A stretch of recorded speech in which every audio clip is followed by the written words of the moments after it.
नमस्कार दोस्तों, स्वागत है आप सभी का all India first YouTube channel पे। इस वीडियो में हम बात करने वाले हैं कई बड़ी और लेटेस्ट अपडेट के बारे में जो कि संबंधित हैं यूपी टीजीटी बीजीटी 2022 के बारे में। साथ ही हम बात करेंगे टीजीटी बीजीटी के 17,000 पदों को लेकर। इसके अलावा उत्तर प्रदेश में 50,000 पदों पर जूनियर शिक्षकों की नियुक्ति के संबंध में कोर्ट के माध्यम से एक बड़ा आदेश दिया गया है।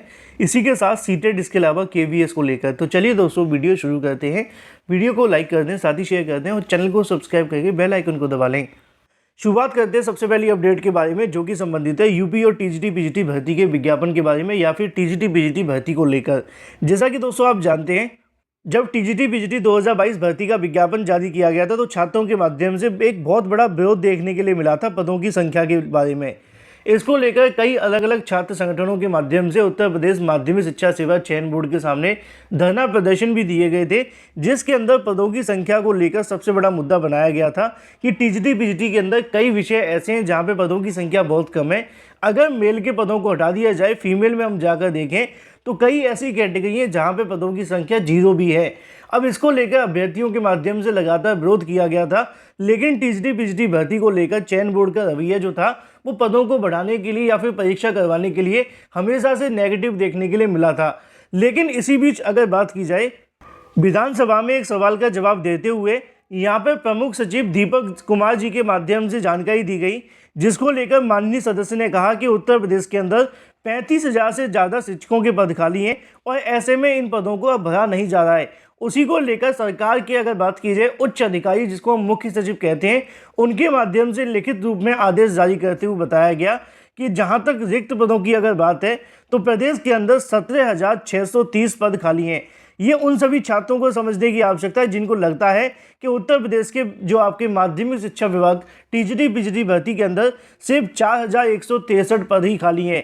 ऐसे में अभ्यर्थियों को एकजुट होने की आवश्यकता है। बीएड और बीटीसी करने वाले अभ्यर्थी, माफ़ कीजिए बीटीसी का तो इससे कोई लेना देना है नहीं है, लेकिन हम बात कर सकते हैं बीएड वाले छात्रों के बारे में जो कि कहीं ना कहीं एक सीट लेने के लिए लगातार कोचिंग सेंटरों में पढ़ रहे हैं, लेकिन सीट बढ़वाने के लिए एकजुट नहीं है।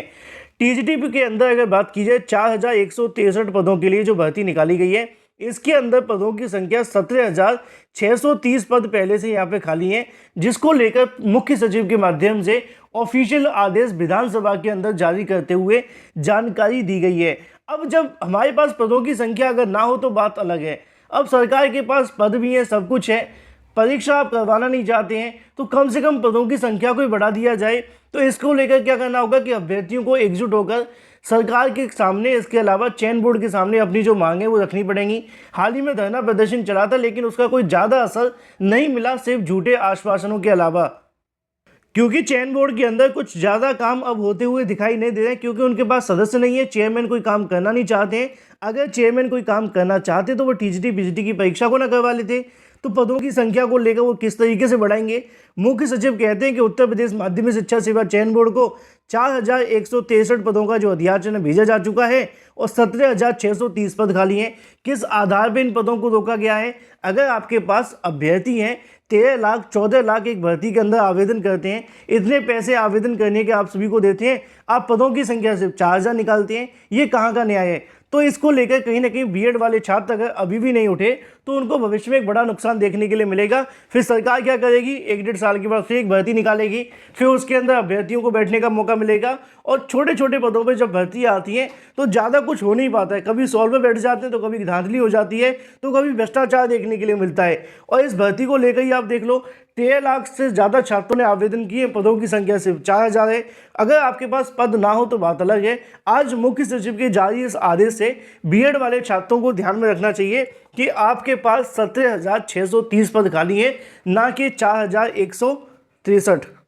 और छोटे मोटे धरना प्रदर्शन से इस भर्ती के अंदर पद नहीं बढ़ेंगे, चाहे जितने मर्जी छोटे मोटे धरना प्रदर्शन होते हैं, जब तक इसमें एक बड़े स्तर पर प्रदर्शन देखने के लिए नहीं मिलेगा, शासन प्रशासन तक बातें नहीं पहुंचाई जाएंगी, क्योंकि चयन बोर्ड शासन तक बातों को नहीं पहुंचाता है। जो मुद्दा होता है वो कहीं ना कहीं शिक्षा निदेशालय के माध्यम से शासन स्तर पर इन चीज़ों को रखा जाता है। और अगर शिक्षा निदेशालय के सामने धरना प्रदर्शन होता है, सरकार के सामने मांग होती है टीजीटी बीजीटी को लेकर, तभी कुछ होगा। जैसे कि विधानसभा का घेराव देखने के लिए मिला था, लगातार अभ्यर्थी 69,000 के वहाँ घेराव करते थे और उसका खामियाजा मतलब उनको फ़ायदा मिला था 6,800 का। बेशक आज उनको नियुक्ति नहीं मिली है, लेकिन 6,800 सरकार ने स्वीकार किया था। सेम इनके पास पदों की संख्या 17,630 है। और अगर टीजीटी पीजीटी के अंदर जो अभ्यर्थी चाहते हैं कि उनको नौकरी मिले तो अब उनको सोचने की आवश्यकता है कि सरकार कैसे आप सभी को गोल गोल घुमा रही है। पद होने के बावजूद भी सिर्फ 4,000 पदों पर भर्ती निकालना, ये कहाँ का न्याय है और किस तरीके से निकाला जा रहा है, कि कौन सा मैथमेटिक्स इनके माध्यम से इस्तेमाल किया जाता है, ये समझ के परे है। बात कर लेते हैं अपनी अगली अपडेट के बारे में, जो कि संबंधित है उत्तर प्रदेश के अंदर 50,000 से ज़्यादा पदों पर नई जूनियर शिक्षकों की नियुक्ति के संबंध में। आप सभी को याद होगा जब मैंने वीडियो बनाकर जानकारी दी थी 50,000 पदों के बारे में जो प्रमोशन के माध्यम से भरे जाएंगे। और ये जो 50,000 जूनियर शिक्षकों के पद होंगे इनको प्राइमरी शिक्षकों के माध्यम से भरा जाएगा। इसको लेकर 3 से 4 अलग अलग केस दाखिल किए गए। कोई केस संबंधित था कि जूनियर के प्रमोशन को नियमों को लेकर, जिसमें बहुत सारे नियम आ जाते हैं कि भाई टीईटी वालों को मौका मिलेगा कि बिना टीईटी वालों को। कुछ बीएड के अभ्यर्थियों के माध्यम से भी इसको लेकर एक याचिका दाखिल की गई है। हालांकि अभी तक उस पर सुनवाई नहीं हुई है याचिका को लेकर।